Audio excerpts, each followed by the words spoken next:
Bom dia, amigos. Que esta manhã seja florida no seu pensamento. Que as luzes do Mestre alcance-nos, fortalecendo os nossos ideais, agasalhando-nos na vibração de paz e de amor, que só Jesus e esses benfeitores podem nos sustentar. Nós vamos ler hoje o outro item: abandonar seu pai, sua mãe e seus filhos.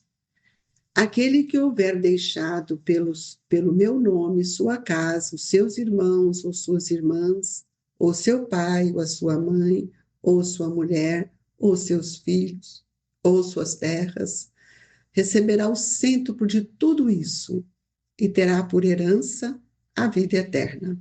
São Mateus, capítulo 19, versículo 29. Então, disse-lhe Pedro: quanto a nós, vê que tudo deixamos e te seguimos. Jesus lhe observou: digo-vos em verdade, que ninguém deixará meu reino de Deus, sua casa, ou seu pai, ou sua mãe, ou seus irmãos, ou sua mulher, ou seus filhos, que não receba já neste mundo muito mais, e no século vindouro, a vida eterna. São Lucas, capítulo 18, versículo 28 a 30. Disse-lhe o outro: Senhor, eu te seguirei, mas permite que antes disponha do que tenho em minha casa? Jesus lhe respondeu: quem quer que, tendo posto a mão na charrua, olhar para trás, não está apto para o reino de Deus. São Lucas, capítulo 9, versículo 61 e 62.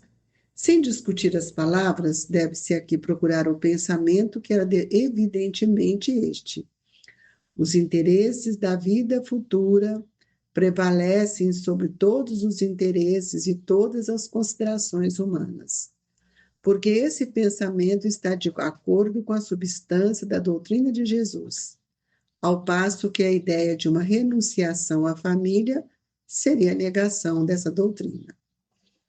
Não temos, aliás, sob as vistas, a aplicação dessas máximas no sacrifício dos interesses, das afeições de família aos da pátria? Censura-se, porventura, aquele que deixa seu pai, sua mãe, seus irmãos, sua mulher, seus filhos para marchar em defesa de seu país? Não lhes reconhece, ao contrário, grande mérito em arrancar-se as doçuras do lar doméstico aos liames da amizade para cumprir um dever? É que, então, há deveres que sobrelevam a outros deveres.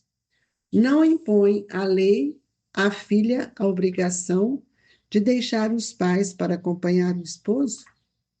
Formigam o mundo os casos em que são necessárias as mais penosas separação. Nem por isso, entretanto, as afeições se rompem. O afastamento não diminui o respeito, nem a solicitude do filho para com os pais, nem a ternura destes para com aquele. Vê-se, portanto, que, mesmo tomados ao pé da letra, excetuado o termo odiar, aquelas palavras não seriam uma negação do mandamento que prescreve ao homem honrar a seu pai e a sua mãe, nem do afeto paternal como mais forte razão. Não o seriam, se tomadas segundo o Espírito. Tinham eles, por fim, mostrar mediante uma hipérbole quão imperioso é para a criatura o dever de ocupar-se com a vida futura. Aliás, pouco chocantes havia de ser para um povo e numa época em que, como consequência dos costumes, os laços de família eram menos fortes do que no seio de uma civilização moral mais avançada. Esses laços mais fracos, nos povos primitivos, fortalecem-se com o desenvolvimento da sensibilidade e do senso moral. A própria separação é necessária ao progresso. Assim, as famílias, como as raças, se abastardam desde que, se não entrecruzem se não enxertam umas nas outras. É essa uma lei da natureza. Tanto nos interessa no interesse do progresso moral, quanto a do progresso físico. Aqui, as coisas são consideradas apenas do ponto de vista terreno. O Espiritismo não o faz ver de mais alto, mostrando serem os do espírito e não os do corpo, os verdadeiros laços da afeição, que aqueles laços não se quebram pela separação, nem mesmo pela morte dos corpos, que se robustecem na vida espiritual pela depuração do espírito, verdade consoladora da qual força aurem as criaturas para suportarem as vicissitudes. Queridos amigos, nessa leitura um pouco extensa, nós vamos compreender o pensamento de Jesus, convidando-nos a refletir nas nossas condições individuais, nosso apego, nosso abandono, nosso desprezo, nossa responsabilidade, como tudo aquilo que Jesus tem nos ensinado. Que nesse momento da prece, cada um reflita em você mesmo, traduzindo para si todo esse legado divino, que não pode mais ser visto ao pé da letra. Por isso, nós rogamos aos Espíritos amigos, a nossa Mãe Maria Santíssima, que ilumine os pensamentos de todos os nossos irmãos que comungam conosco este momento divino do seu Evangelho, para que possamos aprender a sorver a essência para a nossa vida. Que a paz, a alegria esteja presente no pensamento e no coração de todos nós, hoje e sempre, que assim seja. Queridos amigos, são situações, abandonar a seu pai e a sua mãe, nós precisamos saber o que seja, então, esse abandono, que não é nada mais do que aprender a renunciar. E nós vamos ver que tanto nesse capítulo aí de São Mateus, que ele nos mostra, o mestre nos mostra a renunciar às questões do mundo, para que nós possamos alcançar os ensinamentos da vida eterna, porque nós não vamos abandonar nem nosso pai, nem nossa mãe, apesar de que muitos hoje abandonam, colocam na casa de repouso e nem lá vai visitar os seus pais, e é muito melhor mesmo que coloque nas casas de repouso, nos asilos, porque ali eles têm alguém que os ame, que converse com eles e que valoriza todas as suas experiências. Então, é preciso que a gente compreenda São Lucas quando ele nos diz: digo-vos em verdade que ninguém deixará pelo reino de Deus sua casa, o seu pai, a sua mãe. Por quê? Porque ainda não compreendemos. Estamos na Terra e queremos viver no mundo. Então, nós vamos ver que tudo que Jesus vai nos trazer tem algo que nos traz uma reflexão que procede mesmo do amor que ele nos dirige. Então, quando nós falamos de tudo isso, abandonar seu pai, sua mãe e seus filhos, nós primeiro podemos pensar que seria um contrassenso isso. Mas todos os deveres sagrados que nós estamos hoje aprendendo em cada existência, o Cristo veio nos mostrar como edificar isto dentro de nós e não do lado de fora.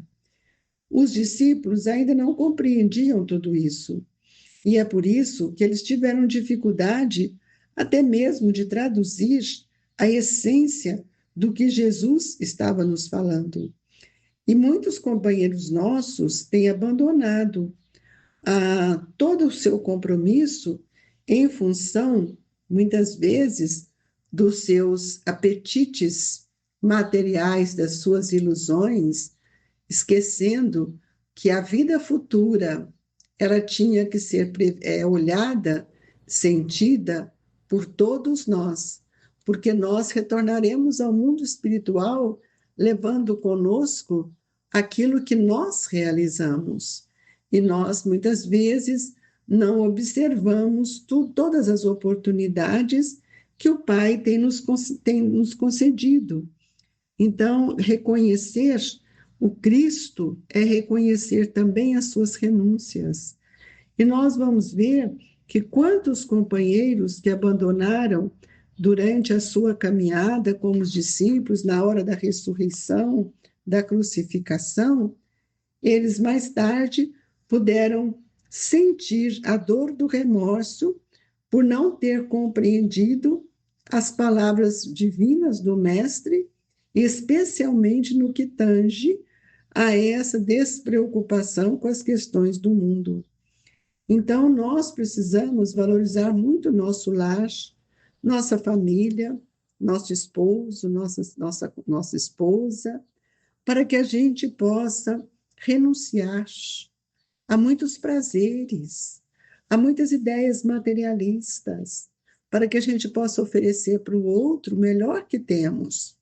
E nós vamos ver, então, que no lar, o que nós mais precisamos é da compreensão, é do amparo, é aquilo que nós vamos ensinar os nossos filhos a aprender a amar, a respeitar, para que nós possamos compreender o papel imprescindível que o mestre vem nos deixar.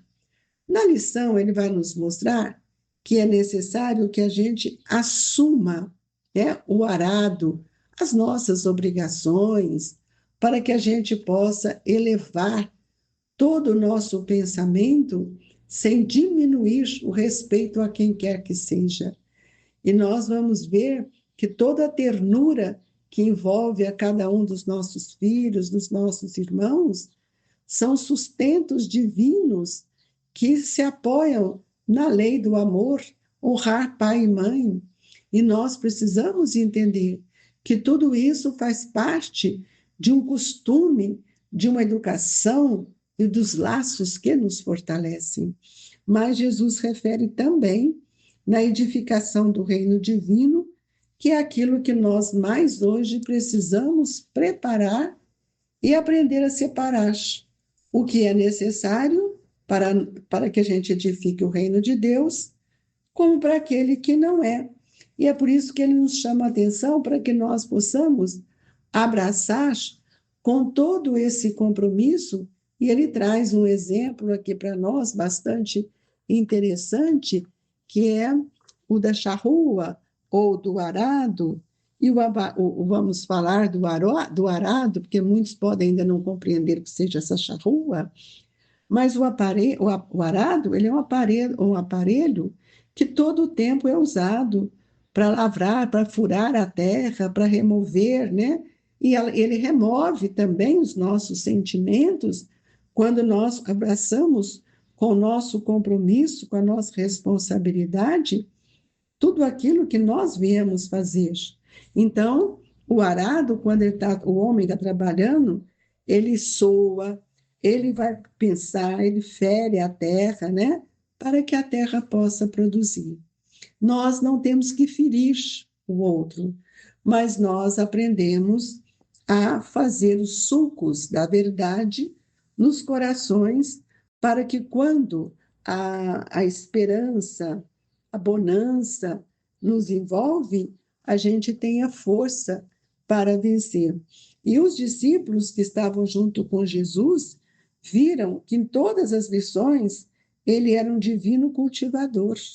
Ele sempre trazia a expressão da natureza para que eles pudessem aprender. Por isso que ele traz o arado.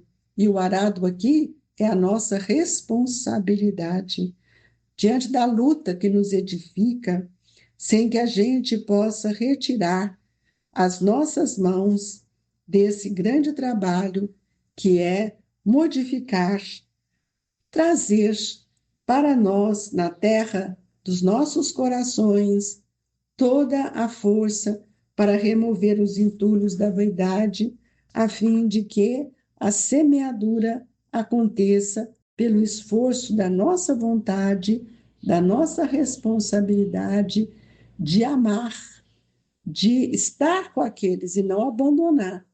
Porque essa palavra abandonar, ela foge totalmente da situação de progresso, porque todas as famílias, como todas as raças, eles se abastecem uns aos outros.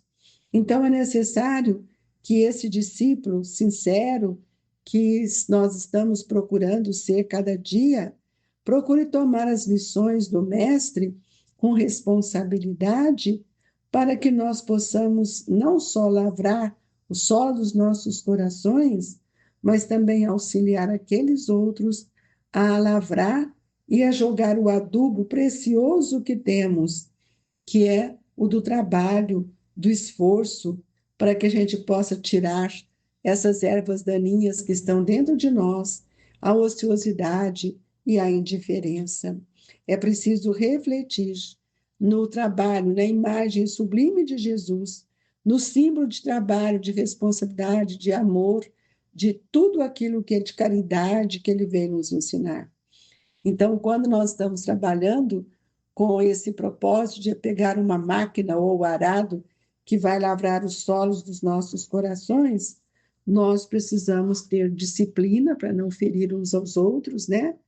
Para que a gente possa eliminar as nossas aflições e ampliar sempre, sempre a oportunidade de semear a verdade para que um dia possamos colher.